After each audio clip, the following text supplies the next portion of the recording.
আসসালামু আলাইকুম রহমতুল্লাহ।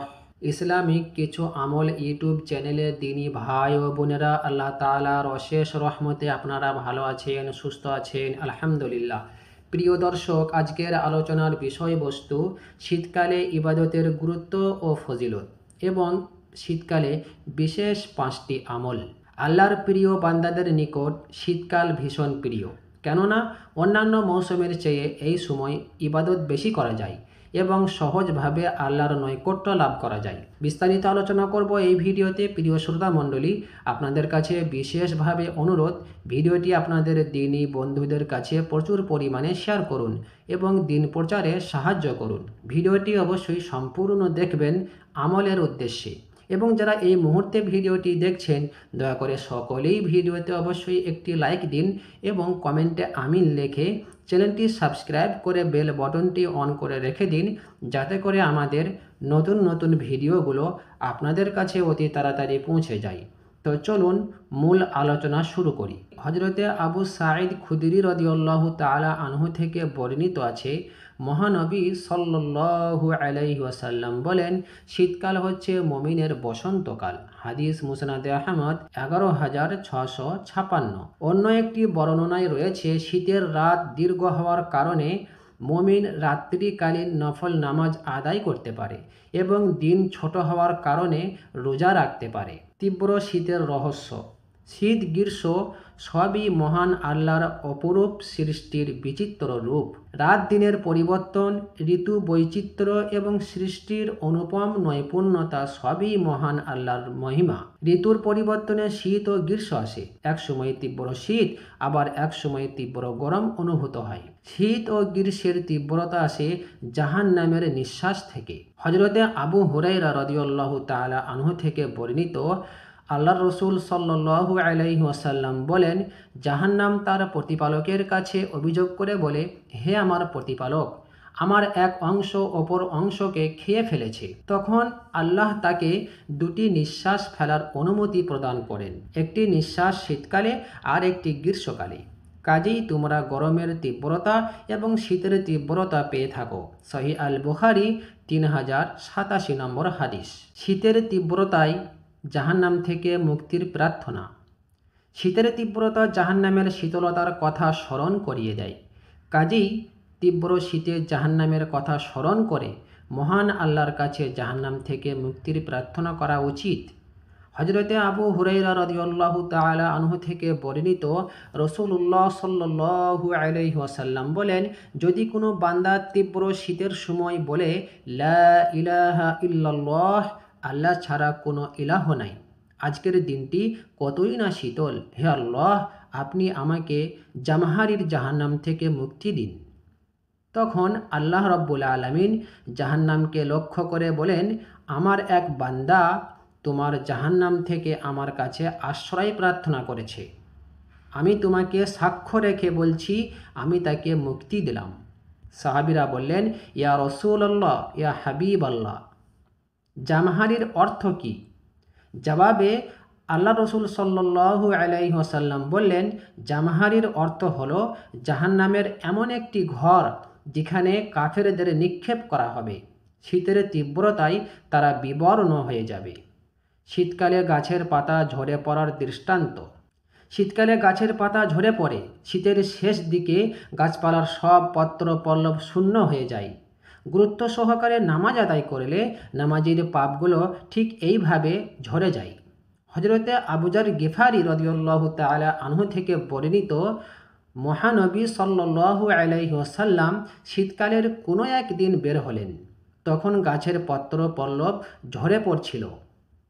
তিনি গাছের দুটি ডাল ধরলেন, ফলে পাতাগুলো আরও বেশি ঝরতে লাগলো। নবীজি সাল্লাল্লাহু আলাইহি ওয়াসাল্লাম বললেন, হে আবু যার, লাব্বাইক ইয়া রাসূলুল্লাহ, ইয়া হাবিব আল্লাহ, বলুন। নবীজি বললেন, কোনো মুসলমান বান্দা যখন আল্লাহর সন্তুষ্টির উদ্দেশ্যে নামাজ আদায় করে, তখন তার পাপগুলো ঠিক এই গাছের পাতার মতো ঝরে পড়ে। হাদিস মুসনাদে আহমদ 21,596। শীতকাল ইবাদতের বসন্তকাল। শীতকাল মুমিনের জন্য অন্যান্য মৌসুমের চেয়ে এই মৌসুমে অনেক বেশি ইবাদত করা যায়। রাত লম্বা হওয়ার কারণে অনেক সময় ধরে রাত জেগে নামাজ আদায় করা যায়। আবার দিন ছোট হওয়ার কারণে অনেক সহজে রোজা পালন করা যায়। এজন্যই হাদিসে শীতকালকে মুমিনের বসন্তকাল বলা হয়েছে। হযরতে আবু সাঈদ খুদরি রাদিয়াল্লাহু তাআলা আনহু থেকে বর্ণিত আছে, মহানবী সাল্লাল্লাহু আলাইহি ওয়াসাল্লাম বলেন, শীতকাল মুমিনের জন্য বসন্তকাল। হাদিস মুসনাদে আহমদ 11734। প্রিয় দর্শক, শীতকালে যে 5টি বিশেষ আমল। নম্বর 1, শীতকালের রোজা পালন করা। রোজা আল্লাহর সন্তুষ্টি ও নেকি লাভের অন্যতম মাধ্যম।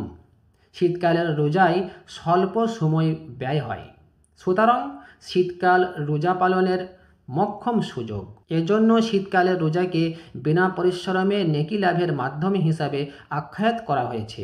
ইবনে মাসউদ রাদিয়াল্লাহু তাআলা আনহু থেকে বর্ণিত আছে, মহানবী সাল্লাল্লাহু আলাইহি ওয়াসাল্লাম বলেছেন, শীতকালের রোজা হচ্ছে বিনা পরিশ্রমের ইবাদত। হাদিস তিরমিজি শরীফ 797। হাদিস থেকে বিষয়টি একেবারে স্পষ্ট। শীতকালের দিন থাকে খুবই ছোট এবং ঠান্ডা, সুতরাং কারো যদি কাজা রোজা বাকি থাকে তবে এটাই হলো সেগুলো আদায় করে নেওয়ার মক্ষম সুযোগ। তাছাড়া বেশি বেশি নফল রোজা রাখারও এটি সুবর্ণ সুযোগ। নবীজি সাল্লাল্লাহু আলাইহি ওয়াসাল্লাম বলেন, আল্লাহর হস্তে যে ব্যক্তি একদিন রোজা রাখলো, আল্লাহ তাআলা প্রতিদান স্বরূপ জাহান্নাম এবং ওই ব্যক্তির মাঝখানে 70 বছরের দূরত্ব সৃষ্টি করে দিবেন। সুবহানাল্লাহ। হাদিস সহিহ বুখারী 2840, হাদিস সহিহ মুসলিম 1153। অতএব শীতের এই মৌসুমে বেশি বেশি রোজা রাখা উচিত, বিশেষত আইয়ামে বীজ তথা আরবি হিজরি মাসের 13, 14, 15 তারিখের রোজা পালন করা। সপ্তাহে প্রতি সোমবার এবং বৃহস্পতিবারের রোজা। নম্বর 2, শীতকালে তাহাজ্জুদ পড়া। শীতকালে রাত অনেক লম্বা হয়। কেউ চাইলে পূর্ণরূপে ঘুমিয়ে আবার শেষ রাতে তাহাজ্জুদ পড়তে সক্ষম হবে। একদিকে ঘুমের যেমন কোনো কমতি হবে না, অন্যদিকে মহান একটি ইবাদত আদায়ের পবিত্র অভ্যাস গড়ে উঠবে। নম্বর 3, পূর্ণরূপে উজু এবং নামাজের অপেক্ষা। শীতকালে পূর্ণরূপে উজু এবং নামাজের অপেক্ষা। শীতকালে সব কিছু ঠান্ডা হয়ে থাকে, পানি বরফের মতো হয়ে যায়, কাজেই উজু করা কঠিন হয়ে পড়ে। বিশেষ করে ঈশা ও ফজরের নামাজের জন্য উজু করা খুবই কষ্টকর হয়। শীতের তীব্রতায় কষ্টের কারণে মহান আল্লাহ তাআলা নেকির মাত্রাও বাড়িয়ে দেন। শীতে পরিপূর্ণভাবে উজু করা অনেক নেকির কাজ, উপরন্তু এর আকর্ষণীয় প্রতিদান রয়েছে। রাসূল করিম সাল্লাল্লাহু আলাইহি ওয়াসাল্লাম বলেছেন, আমি কি তোমাদের এমন কিছু শিখিয়ে দেব না যার কারণে মহান আল্লাহ পাক তোমাদের পাপগুলো ক্ষমা করে দিবেন এবং জান্নাতে তোমাদের মর্যাদা বৃদ্ধি করবেন? সাহাবীগণ বললেন, নিশ্চয়ই ইয়া রাসূলুল্লাহ, ইয়া হাবিবাল্লাহ। নবীজি সাল্লাল্লাহু আলাইহি ওয়াসাল্লাম বললেন, মন না চাইলেও ভালোভাবে উজু করা, অধিক পদক্ষেপে মসজিদে যাওয়া এবং এক নামাজের পর আরেক নামাজের জন্য অপেক্ষা করা। সহিহ আল মুসলিম 251। নম্বর 4, শীতে কাপড় দান করা। দুনিয়ার বহু অঞ্চলে নির্যাতিত মুসলমানগণ শরণার্থী শিবিরে কিংবা নিজ দেশে আর্থিক সচ্ছলতা হেতু মানবতার জীবন যাপন করছেন। ঠান্ডা থেকে আত্মরক্ষার জন্য তাদের নিকট পর্যাপ্ত কাপড়ের ব্যবস্থা নাই। শীতের আমেজে আমরা পোশাক পরে যখন শীতকে উপভোগ করি, তখন লাখো মানুষ একটুর জন্য জবথুবু হয়ে খড়কুটো জ্বালিয়ে জীবনটাকে টেনে নিয়ে যায়। মানবিক এবং ইসলামিক উভয় দৃষ্টিকোণ থেকে ওই সব মানুষের পাশে দাঁড়ানো জরুরি। শুধু বিত্তবান নয়, সাধারণ মানুষও সাধ্যমতো এগিয়ে আসতে পারেন। একজন মুসলমানকে কাপড় দান করা কি ফজিলত, সে বিষয়ে রাসূল করিম সাল্লাল্লাহু আলাইহি ওয়াসাল্লাম বলেন, যে মুমিন অপর বিবস্ত্র মুমিনকে কাপড় পরিয়ে দিল, আল্লাহ সুবহানাহু ওয়া তাআলা ওই ব্যক্তিকে জান্নাতের সবুজ কাপড় পরিয়ে দিবেন। সুবহানাল্লাহ। সুনানে তিরমিজি 2449 নম্বর হাদিস। মুসনাদে আহমদ 11116 নম্বর হাদিস। কোনো এক বর্ণনায় পাওয়া যায়, আল্লাহ তাআলা তাকে জান্নাতি পোশাক পরিয়ে দিবেন। সুবহানাল্লাহ। নম্বর 5, শীতার্ত মানুষের পাশে দাঁড়ানো। শীত নিবারণের মতো পোশাক পরিচ্ছদ সব মানুষের থাকে না। খাদ্য, পুষ্টি ও বাসস্থানের অভাবে অনেকেই শীতে মানবতার জীবন যাপন করে। সাধ্যমতো তাদের পাশে দাঁড়ানো ঈমানের দাবি। হাদিসে বর্ণিত হয়েছে, আবু সাঈদ খুদরি রাদিয়াল্লাহু তাআলা আনহু থেকে বর্ণিত আছে, রাসূলুল্লাহ সাল্লাল্লাহু আলাইহি ওয়াসাল্লাম বলেন, কোনো মমিন যদি অন্য কোনো মমিনের ক্ষুধায় অন্ন যোগায়, তাহলে কিয়ামতের দিন আল্লাহ তাকে জান্নাতের ফল আহার করাবেন। সুবহানাল্লাহ। কোনো মমিন যদি অন্য কোনো মমিনের পিপাসায় পানি পান করায়, তাহলে কিয়ামতের দিন আল্লাহ তাকে সিল করা জান্নাতি পানি পান করাবেন। কোনো মমিন যদি অন্য কোনো বস্ত্রহীন মমিনকে পরিধান করায়, তাহলে আল্লাহ তাকে জান্নাতের সবুজ বস্ত্র পরিধান করাবেন। হাদিস তিরমিজি 2449।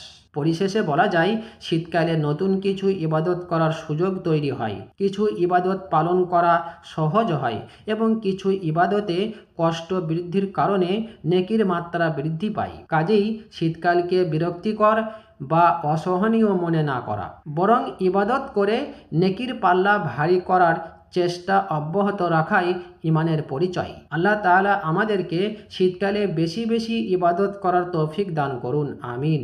আসসালামু আলাইকুম ওয়া রাহমাতুল্লাহি ওয়া বারাকাতুহু।